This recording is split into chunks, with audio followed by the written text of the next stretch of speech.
السماء جلالا فأزيد أسراب الغيوم. الحمد لله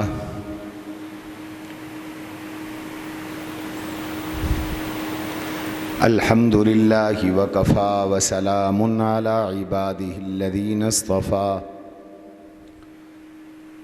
خصوصا على سيد الرسل وخاتم الأنبياء سيدنا ومولانا محمد المصطفى أحمد المجتبى وعلى آله وأصحابه الأتقياء الأزكياء. أما بعد فأعوذ بالله من الشيطان الرجيم. بسم الله الرحمن الرحيم. أقيموا الصلاة وآتوا الزكاة وما تقدموا لأنفسكم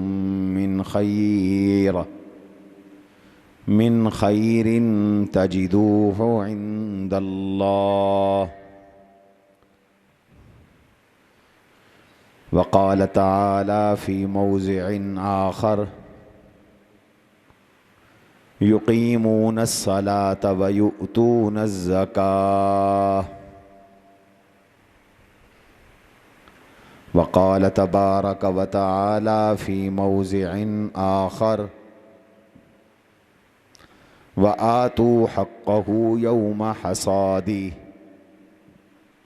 وقال تبارك وتعالى في موضع آخر: والذين يكنزون الذهب والفضة ولا ينفقونها في سبيل الله فبشرهم بعذاب أليم يوم يحمى عليها في نار جهنم فتكوى بها جباههم وجنوبهم وظهورهم هذا ما كنزتم لأنفسكم فذوقوا ما كنتم تكنزون. وقال رسول الله صلى الله عليه وسلم: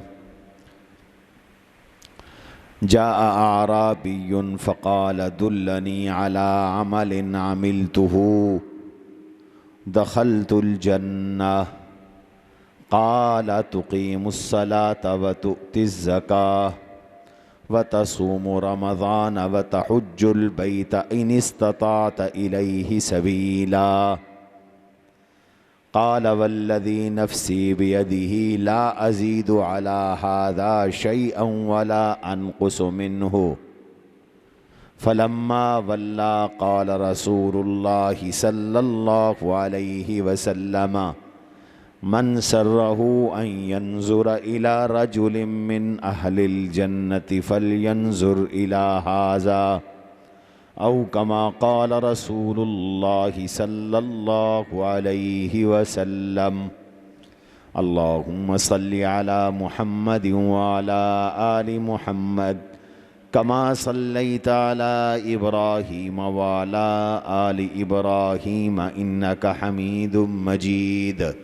اللهم بارك على محمد وعلى آل محمد كما باركت على إبراهيم وعلى آل إبراهيم إنك حميد مجيد.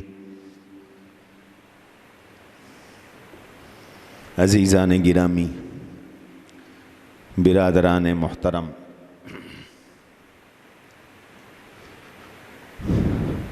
اسلام کے 5 ارکان ہیں. یہ 5 ارکان دراصل اسلام کے 5 ستون ہیں. ان ستونوں پر اسلام کی عمارت قائم ہے. جناب رسول اللہ صلی اللہ تعالی علیہ وسلم نے یہ مضمون ایک حدیث میں بڑی وضاحت کے ساتھ ارشاد فرمایا: بنی الاسلام علی 5. فرمایا اسلام کی عمارت 5 ستونوں پر قائم ہے۔ شہادت اللہ الہ الا اللہ، اسلام کی عمارت کا جو بنیادی ستون ہے، جو اہم ستون ہے، جس ستون پر اسلام کی عمارت قائم ہے، اس ستون کے بغیر اسلام کی عمارت ٹھہر نہیں سکتی، چھت کھڑی نہیں ہو سکتی۔ جس ستون نے اس عمارت کا پورا وزن اٹھایا ہوا ہے،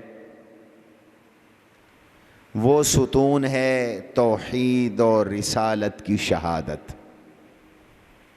شہادت اللہ الہ الا اللہ وان محمد الرسول اللہ۔ توحید و رسالت عقیدہ آخرت و قیامت، صداقت قرآن،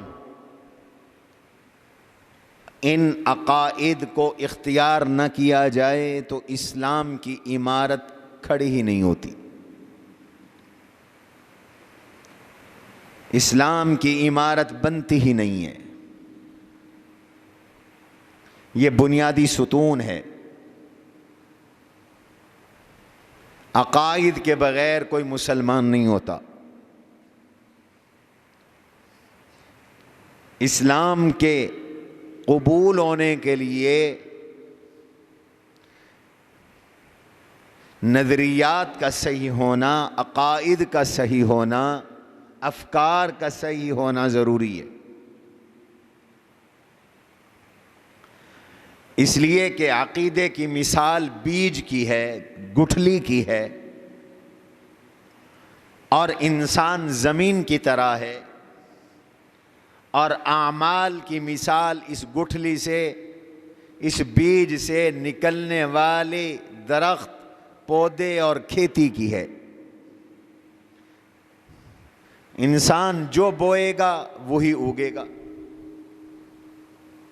زمین میں گندم کاشت کرو گے تو گندم نکلے گی، جو کاشت کرو گے تو جو نکلیں گے، چاول کاشت کرو گے تو چاول نکلیں گے، آم کی گٹھلی لگاؤ گے تو آم نکلے گا، کھجور کی گٹھلی لگاؤ گے تو کھجور نکلے گی، انار کا بیج ڈالو گے تو انار نکلے گا۔ جو بو گے وہی کاٹو گے، وہی نکلے گا، وہی کاٹو گے۔ مسلمان ہونے کے لیے ضروری ہے عقائد ٹھیک ہوں۔ عقیدہ گٹھلی کی طرح ہے، بیج کی طرح ہے۔ اگر دل میں عقیدہ توحید ہے تو یہ جب انسان سے اس عقیدے کا بیج نکلے گا تو عبادت والے اعمال سرزد ہوں گے۔ آدمی عبادت کرے گا اللہ کی، اور شرک ہے، دل کے اندر کفر ہے، شرک ہے، تو اعمال جو ظاہر ہوں گے، اعضاء پہ جو اعمال نکلیں گے، اعضاء پر جو اعمال، جن اعمال کا ظہور ہوگا وہ برے ہوں گے، وہ اعمال بد ہوں گے، وہ اعمال شرکیہ ہوں گے، وہ اعمال بھی کفریہ ہوں گے۔ اللہ کی عبادت نہیں ہوگی، پھر شیطان کی پوجا ہوگی۔ لا تعبد الشیطان، شیطان کی پوجا نہ کرو، رحمان کی عبادت کرو، اللہ کی پوجا کرو۔ اور اگر دل میں عقیدہ توحید ہے تو اللہ کی عبادت کے اعمال ظاہر ہوں گے، اور دل میں عقیدہ رسالت ہے، عقیدہ ختم نبوت ہے، عقیدہ عصمت رسول اللہ اور عصمت انبیاء علیہم السلام ہے تو سنت والے اعمال سرزد ہوں گے. حضور علیہ السلام کے نقش قدم پر چلے گا، سیرت طیبہ کو اپنائے گا، حضور کی ایک ایک ادا کو زندہ کرے گا. اس لیے فرمایا اسلام توحید کے بغیر نہیں ہے، اسلام عقیدہ رسالت کے بغیر نہیں ہے، اسلام عقیدہ قیامت کے بغیر نہیں ہے، اسلام قرآن کی صداقت و حقانیت کے بغیر نہیں ہے. یہ تین عقیدے بنیادی عقیدے اصل الاصول ہیں، توحید، رسالت، قیامت. آدمی جتنا اچھا ہو جائے، نیک ہو جائے، اگر دل میں توحید نہیں ہے، مشرک ہے، شرک کرتا ہے یا کافر ہے، کوئی قبول نہیں ہے. کوئی اچھائی، کوئی نیکی آخرت میں کام نہیں آئے گی. حضور پر ایمان نہیں ہے، حضور کی ختم نبوت پہ ایمان نہیں ہے، نبوت اور رسالت پہ ایمان نہیں ہے، حضور کو معصوم نہیں مانتا، رحمت للعالمین نہیں مانتا، سید الاولین والآخرین نہیں مانتا، کوئی عمل قبول نہیں ہے. قیامت کا قائل نہیں ہے، ایمان بالغیب نہیں ہے، کوئی عمل قبول نہیں ہے. عبادت مشروط ہے توحید و رسالت کے ساتھ. اس لیے حدیث میں آتا ہے ایک بدو حضور کی خدمت میں آیا، دیہاتی تھا، آگے کہنے لگا یا رسول اللہ صلی اللہ علیہ وسلم ایسا عمل بتلا دیجئے جسے میں کروں اور سیدھا جنت میں چلا جاؤں. ایک روایت میں آتا ہے ایسا عمل بتلا دیجئے جسے میں کروں اور جنت میں چلا جاؤں، دوزخ سے بچ جاؤں. آپ نے پہلا نمبر یہی فرمایا، تعبد اللہ ولا تشرک بہ شیئا، اللہ کی عبادت کر اور شرک نہ کر، اللہ کے ساتھ کسی کو شریک نہ ٹھہرانا. شرک بخشش میں رکاوٹ ہے، شرک جنت میں داخلے سے رکاوٹ ہے، شرک جہنم میں جانے کو پکا کر دیتا ہے. یہ اللہ کا اٹل قانون اور ضابطہ ہے. شرک نام ہے اللہ کی بغاوت کا، اور باغی کی سزا ہوتی ہے ناقابل معافی، اس کی سزا معاف نہیں ہوتی، اور شرک کی سزا بھی معاف نہیں ہے. ان اللہ لا یغفر ان یشرک بہ ویغفر ما دون ذلک لمن یشاء، مشرک کی مغفرت نہیں کروں گا، اعلان شاہی ہے. لئن اشرکت لیحبطن عملک، مخاطب اے انسان اگر تو نے شرک کیا تو تیری ساری کی ساری نیکیاں اعمال تلف کر دوں گا، برباد کر دوں گا، کچرے میں ڈال دوں گا، ضائع کر دوں گا. تیرے 70 سال کے سجدے اور تیرے صدقے اور تیرے اموال کی خیراتیں اور تیری زکاتیں اور تیرا حسن اخلاق سب برباد کر دوں گا. اس لیے اسلام کی عمارت کا بنیادی ستون وہ توحید اور رسالت کا اقرار ہے. شرک ذرا بھی نہ کرو. قرآن نے کہا کہ ذرا سا بھی شرک نہ کرو. شیئا نکرہ ہے، لا تشرک بہ شیئا، اور تحت النفی ہے، عموم کا فائدہ دیتا ہے. معمولی سا شرک بھی قبول نہیں ہے، معمولی سا. اللہ کی ذات میں، صفات میں، اللہ کے افعال میں، اعمال میں کسی کو اس جیسا سمجھنا، اس کے ہم پلہ سمجھنا، اس کا شریک سمجھنا، اس کا مقابل سمجھنا شرک ہے. اور اعلان کر دیا نہ اللہ کا ہم پلہ کسی کو سمجھو، نہ ساجی سمجھو، نہ مقابل سمجھو. فلا تجعلوا للہ اندادا، ند نہ بناؤ اللہ کا. بات دور نکل جائے گی.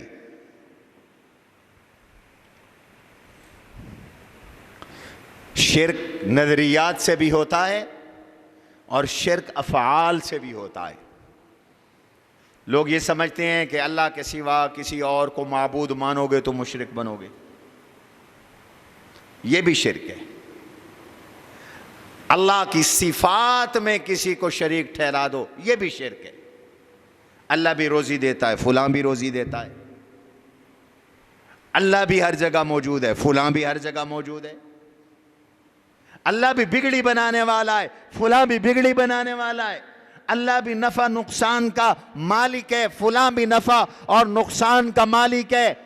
اللہ کی صفات کسی اور میں ماننا شرک ہے. اور اللہ کے اختیارات کسی اور میں ماننا یہ بھی شرک ہے.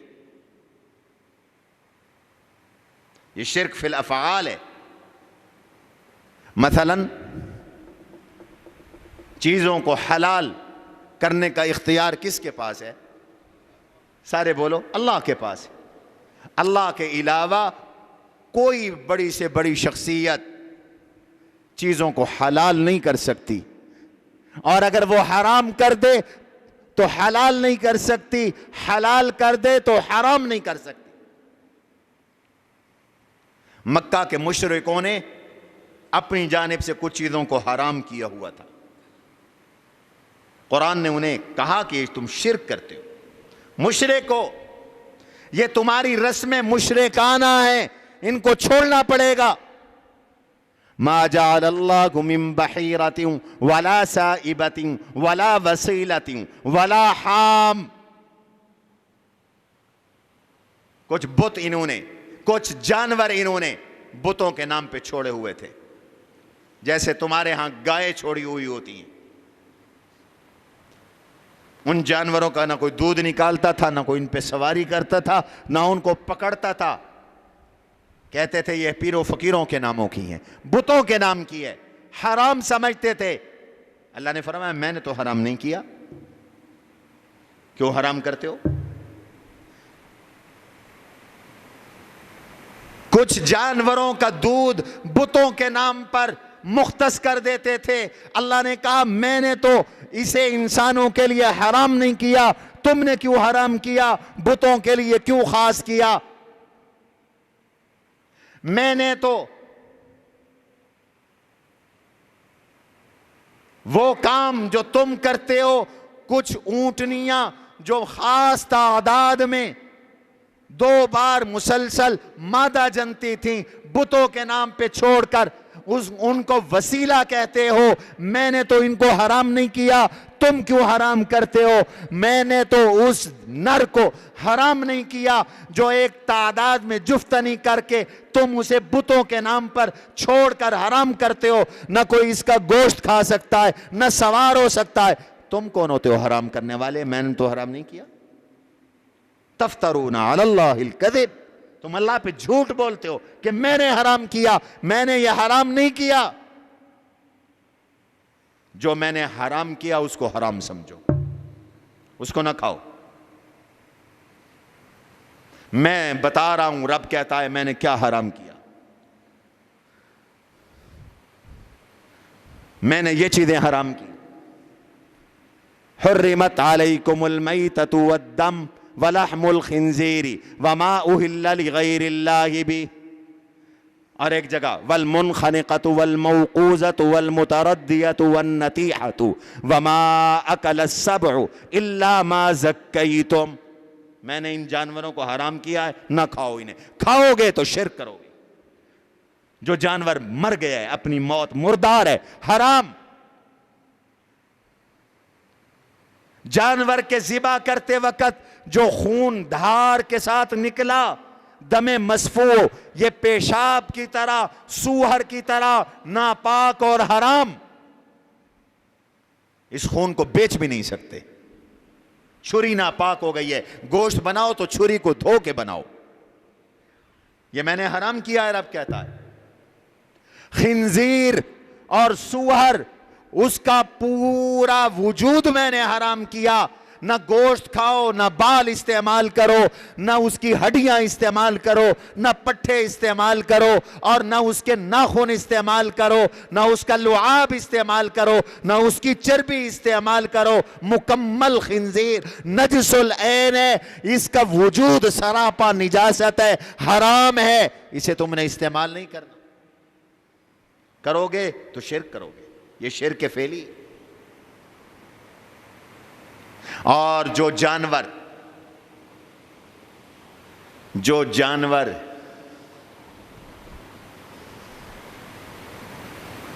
یا جو چیز اللہ کے علاوہ کسی اور کے نام پر تم نے دے دی یا غیر اللہ کے نام پہ ذبح کر دیا،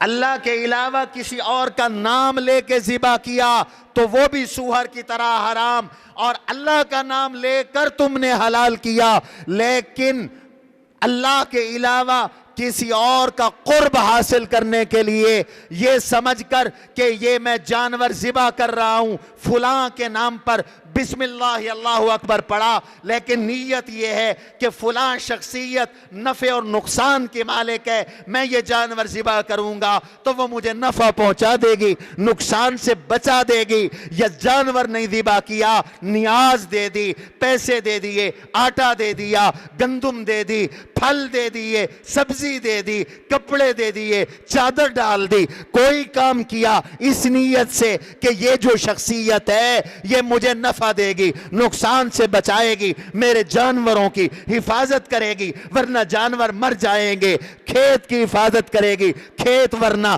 تباہ ہو جائے گا، گاڑی کی حفاظت کرے گی، میں نے یہ نیاز نہ دی، غیر اللہ کے نام پہ ایکسیڈنٹ ہو جائے گا. رب کہتا ہے یہ سب چیزیں ایسے حرام ہیں جیسے سوہر حرام ہے. ان کا کھانا حرام ہے، ان کا استعمال حرام ہے. وما اہل لغیر اللہ کی یہ ساری تفسیریں، اور یہ تفسیریں میں نہیں، شاہ عبدالعزیز محدث دہلوی رحمہ اللہ کرتے ہیں. اب سوچ سمجھ کر نیاز چڑھایا کرو. نیاز اللہ کے نام کی ہے. اللہ کہتا ہے میرے نام پہ دو.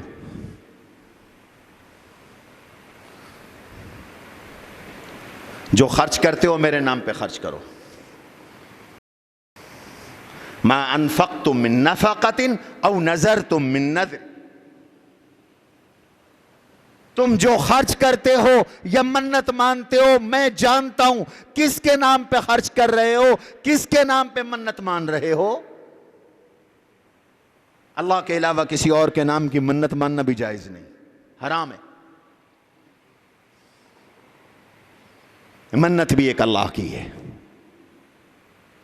غیر اللہ کے نام کی منت مانو گے شرک آ جائے گا.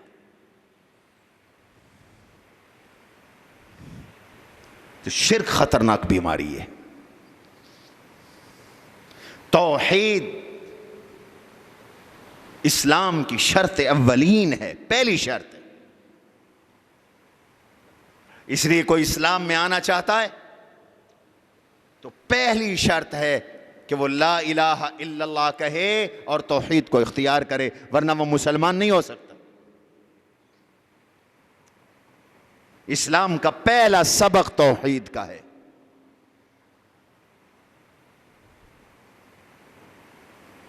ہر نبی نے اپنی قوم کو توحید کا درس دیا، اور توحید تمام نبیوں کا مشترکہ عقیدہ ہے، مشترکہ درس ہے، مشترکہ محنت کا میدان ہے. ہر نبی نے اسی پہ کام کیا.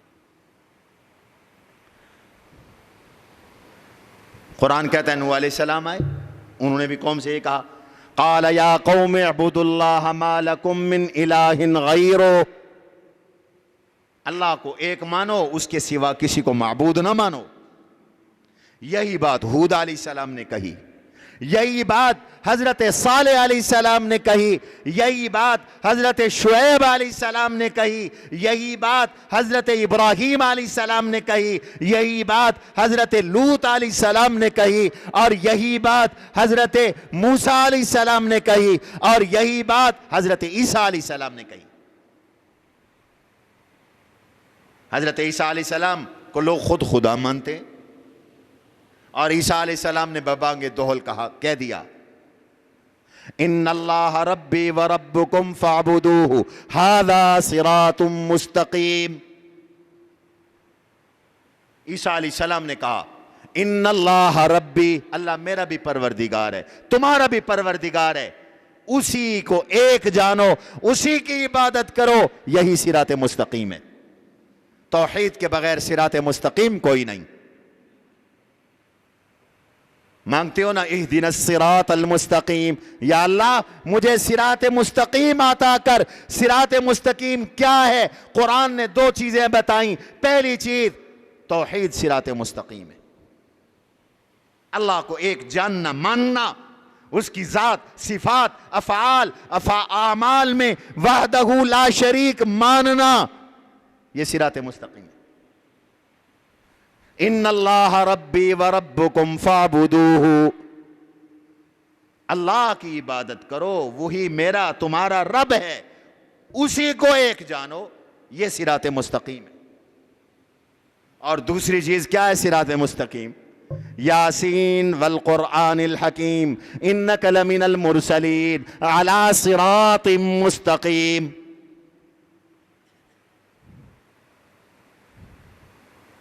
مجھے قرآن کی قسم، تم نہ اٹھایا کرو قرآن کی قسم، تمہیں اللہ کی قسم کا پابند بنایا گیا۔ اللہ پابند نہیں ہے، ہم پابند ہیں۔ ہم غیر اللہ کی قسم اٹھائیں تو شرک کا خطرہ ہے، اللہ میں کوئی خطرہ نہیں۔ اس لیے اللہ نے تو بہت سی چیزوں کی قسمیں اٹھائی، ہواؤں کی قسمیں اٹھائیں، گھوڑوں کی قسمیں اٹھائیں اللہ نے، ستاروں کی قسمیں اٹھائیں اللہ نے، سورج کی قسم اٹھائی اللہ نے، چاند کی قسم اٹھائی اللہ نے، حضور کے زندگی کی، عمر مبارک کی قسم اٹھائی اللہ نے۔ لعمرک انہم لفی سکرتہم یعمہون، میرے حبیب تیری زندگی کی قسم۔ حضور کے شہر کی قسم اٹھائی، فلا اقسم بہذا البلد، لا اقسم بهذا البلد وانت حل بهذا البلد وانت حل بهذا البلد ووالد وما ولد، والد کی قسم، اولاد کی قسم، والفجر وليال عشر، صبح کی قسم، راتوں کی قسم، والشفع والوتر، جفت کی قسم، طاق کی قسم، واللیل اذا یسر والنجم اذا ہوا، ما ضل صاحبکم وما غوا وما ينطق عن الہوا، ستارے کی قسم، والشمس وضحاہا، سورج کی قسم، والقمر اذا تلاہا، چاند کی قسم، والضحا واللیل اذا سجا، چاشت کے وقت کی قسم، رات کی قسم، والعادیات ضبحا فالموریات قدحا فالمغیرات صبحا، جہاد میں دوڑنے والے گھوڑوں کی قسم، ان کے سموں سے نکلنے والے اٹھنے والے غبار کی قسم، ان کے سموں سے نکلنے والی چنگاریوں کی قسم۔ اللہ نے بہت سی قسمیں اٹھائی، جہاں قسم اٹھائی وہاں کوئی بات سمجھائی، کسی چیز کی اہمیت کو بیان کیا۔ قسم مقسم بھی میں کوئی مناسبت ہے، اس مناسبت کی طرف اشارہ کیا، لیکن تم اللہ کے علاوہ کسی کی قسم نہ اٹھاؤ۔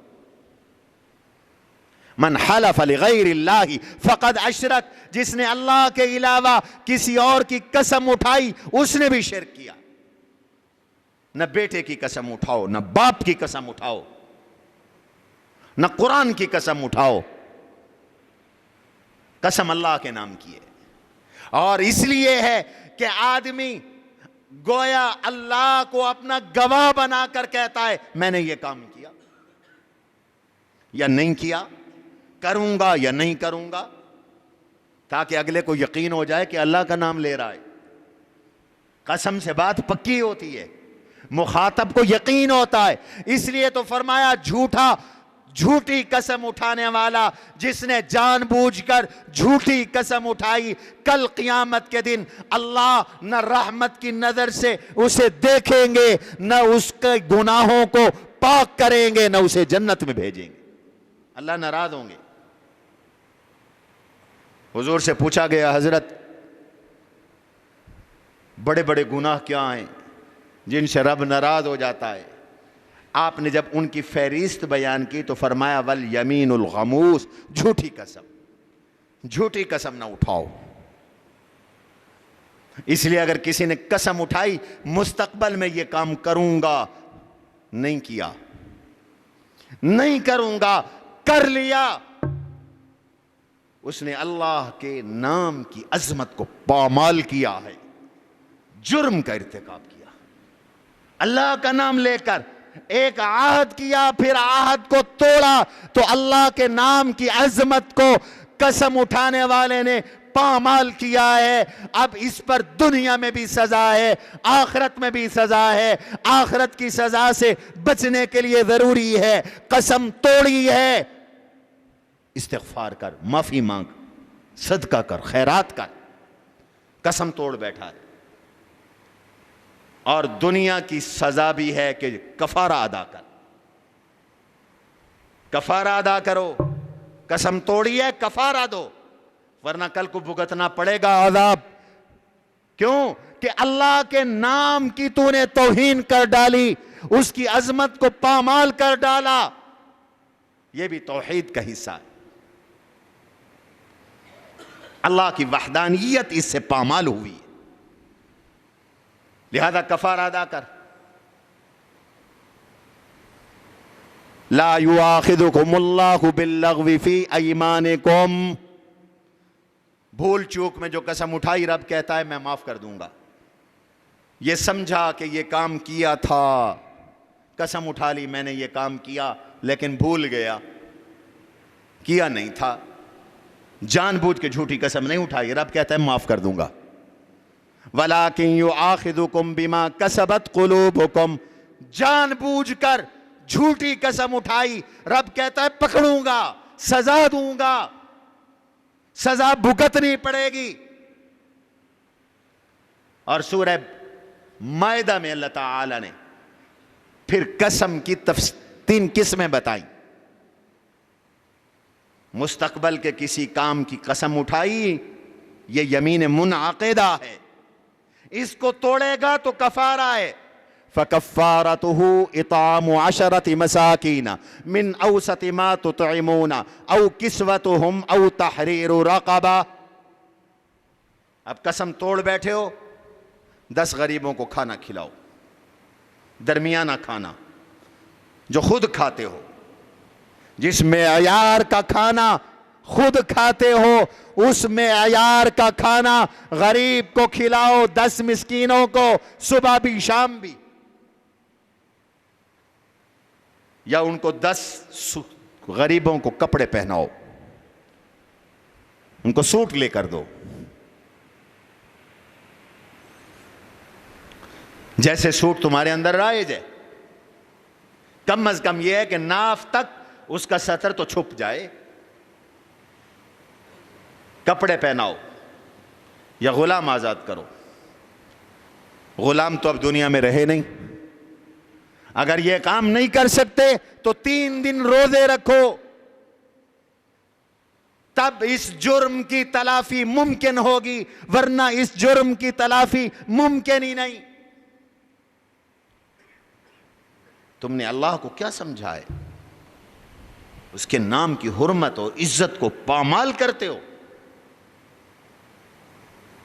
لہذا اللہ غیر اللہ کی قسم اٹھاتے ہیں، مخلوق کو اللہ کے علاوہ ہر کسی کی قسم اٹھانے سے رب نے منع کر دیا، کسی کی قسم نہ اٹھایا کرو۔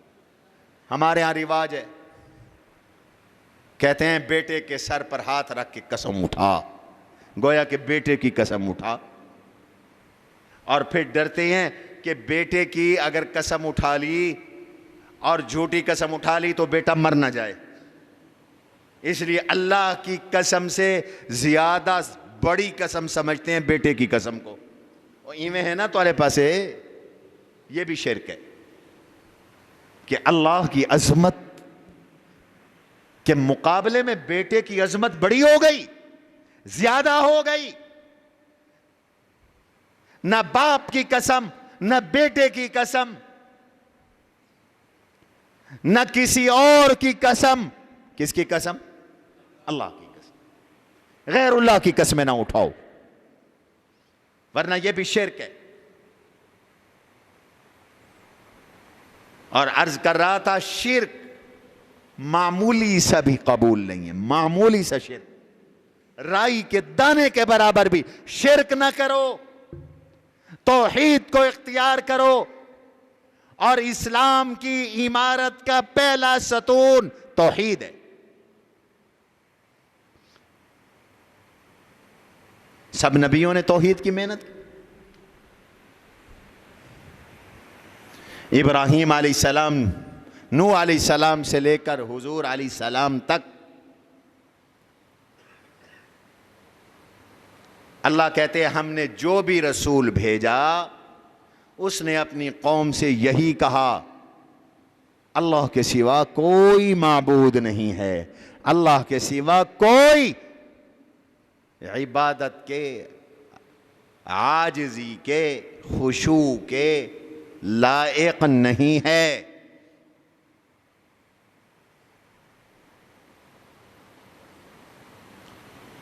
اور دوسرا بڑا عقیدہ ہے رسالت.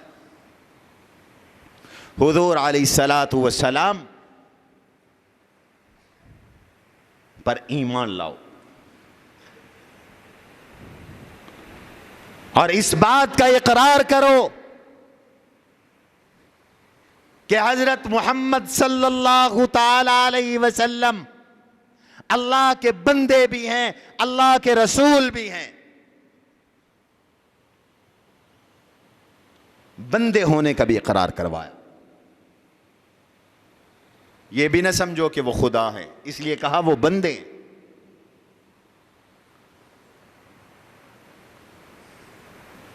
اس لیے جب کلمہ پڑھوایا اشہد ان لا الہ الا اللہ وحدہ لا شریک لہ واشہد ان محمدا آگے عبدہ ورسولہ،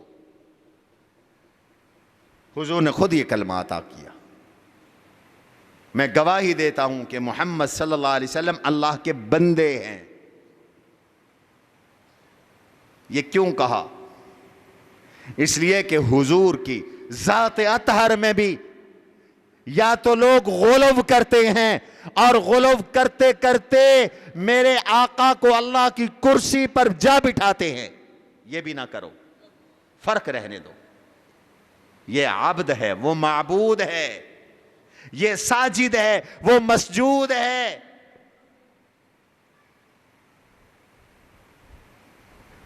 وہ رازق ہے، یہ مرزوق ہے. وہ خالق ہے، یہ مخلوق ہے. صرف مخلوق نہیں، مخلوقوں کا سردار ہے، اشرف المخلوقات ہے. وہ عرش والا ہے، یہ فرش والا ہے. وہ اپنی عبادت میں وحدہ لا شریک ہے اور یہ اپنی اطاعت میں وحدہ لا شریک ہے. اللہ کے بندے بھی ہیں، اللہ کے رسول بھی ہیں، اللہ کے نمائندے ہیں، اللہ کے چنے ہوئے ہیں. اللہ کے تمام نبیوں میں سب سے افضل ہے. تلک الرسل فضلنا بعضهم على بعض منهم من کلم اللہ ورفع بعضهم درجات.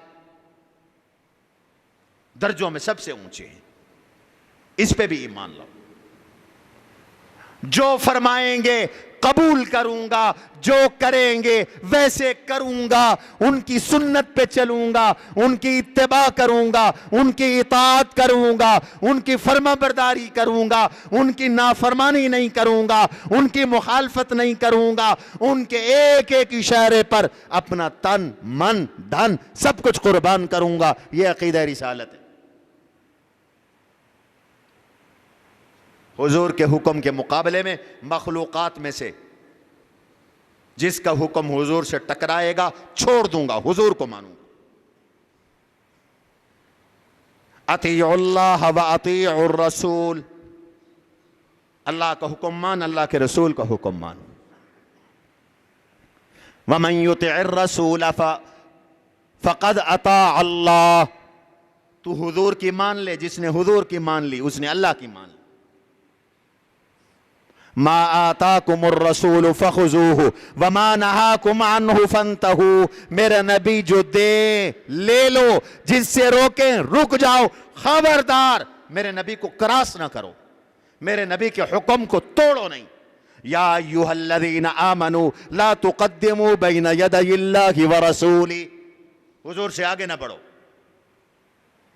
حضور بولے سنو، حکم کریں مانو.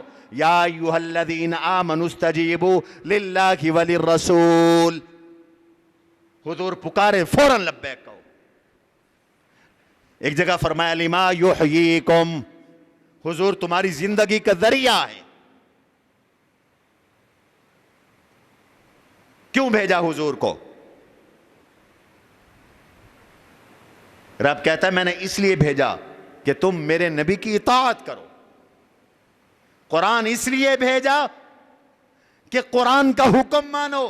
آج قرآن پر فیصلے ہے، قرآن سے فیصلے نہیں ہیں. قرآن کہتا ہے قرآن سے فیصلے کرو. انا انزلنا الیک الکتاب بالحق لتحکم بین الناس بما اراک اللہ. قرآن پر فیصلہ غلط، 100% غلط. قرآن سے فیصلہ کرو، قرآن جو کہہ رہا ہے اس کے مطابق عمل کرو. قرآن کہتا ہے جو میرے نبی کے فیصلے کو پیٹ کر کے دوسروں سے فیصلے کرواتے ہیں یہ مومن نہیں ہے،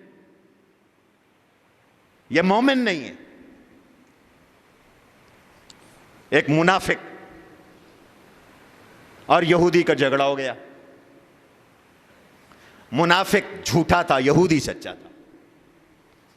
منافق چاہتا تھا فیصلہ کروائیں یہودیوں کے وڈیرے کعب بن اشرف سے، اور یہ مسلمان چاہتا تھا فیصلہ کروائیں حضور. یہودی چاہتا تھا فیصلہ کروائیں حضور سے، اس لیے کہ یہودی کو یقین تھا کہ حضور فیصلہ غلط کر سکتے نہیں.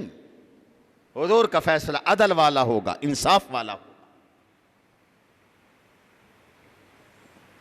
حضور تو عدل اور انصاف کے سرچشمہ تھے. دعوت ہی عدل والی ہے، دعوت ہی انصاف والی ہے.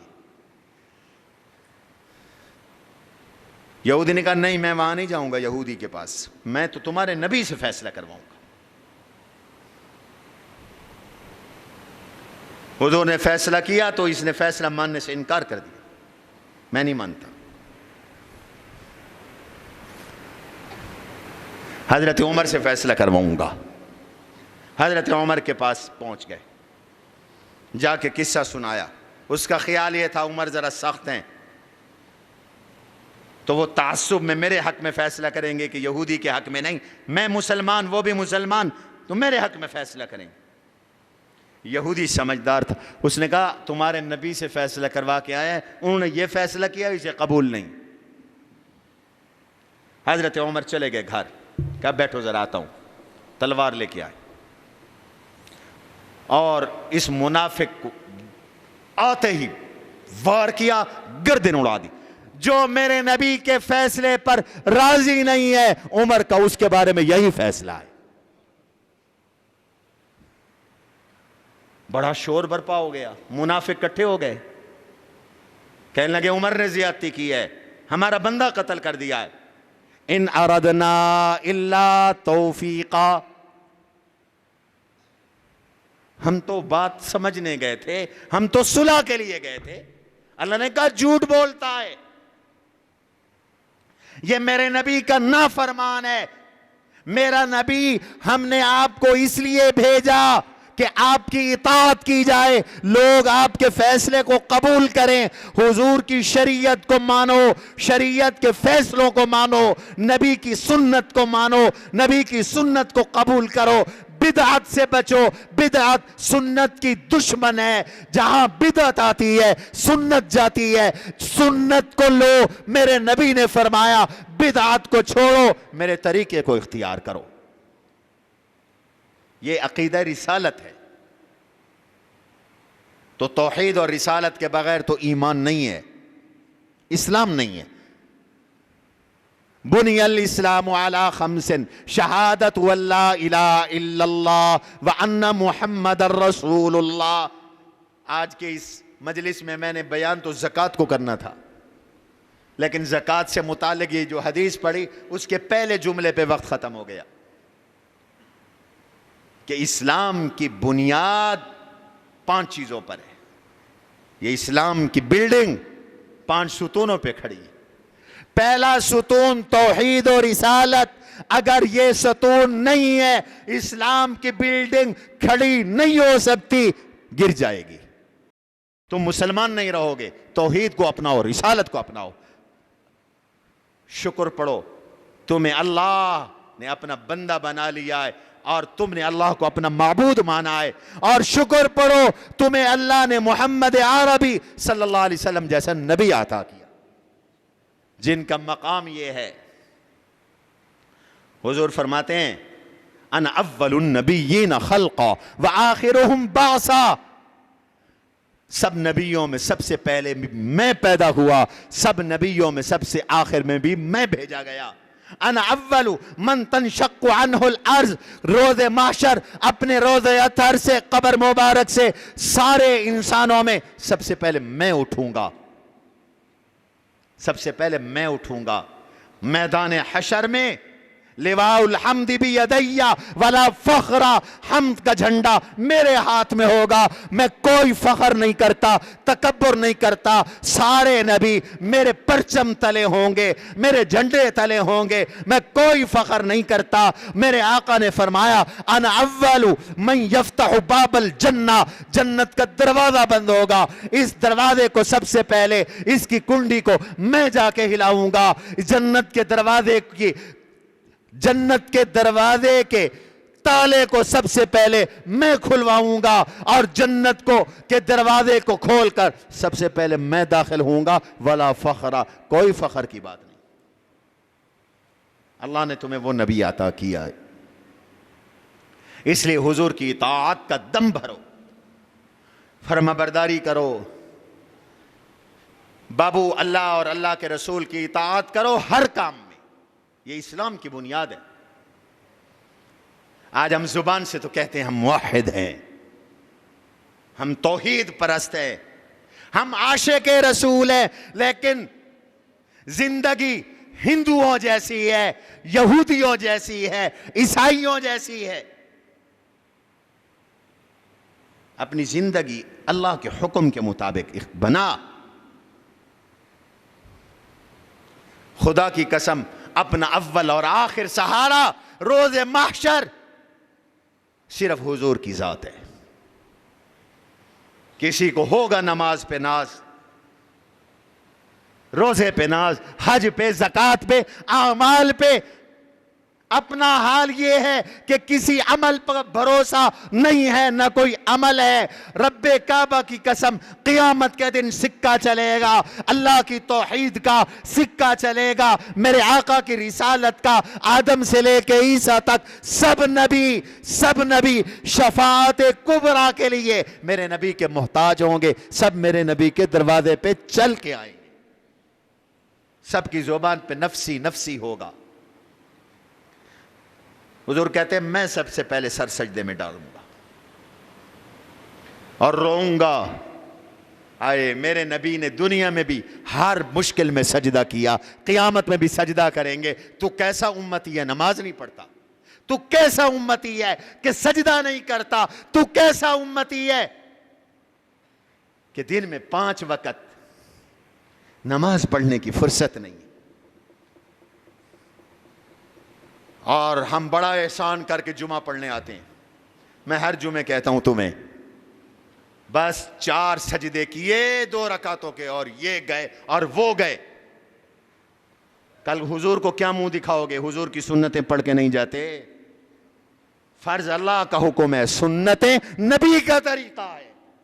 جمعے سے پہلے بھی سنتیں ہیں، جمعے کے بعد بھی سنتیں ہیں.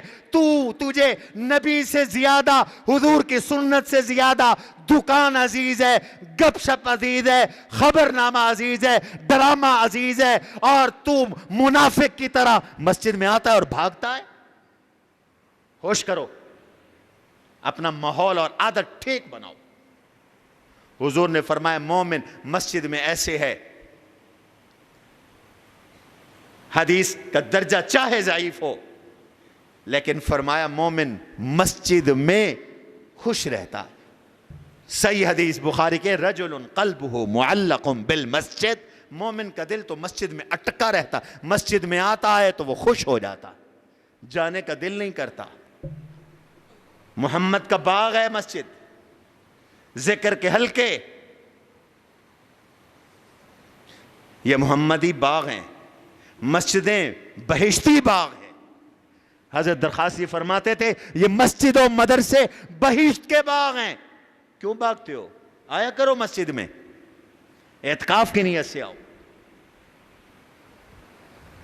بازار بدترین جگہ، حضور نے فرمایا شر بقاع الارض الاسواق. یہاں بڑے بڑے مشائخ علماء بیٹھے ہیں، حضرت مولانا رب نواز صاحب بیٹھے ہیں، استاد الحدیث ہے، پوچھو ان سے.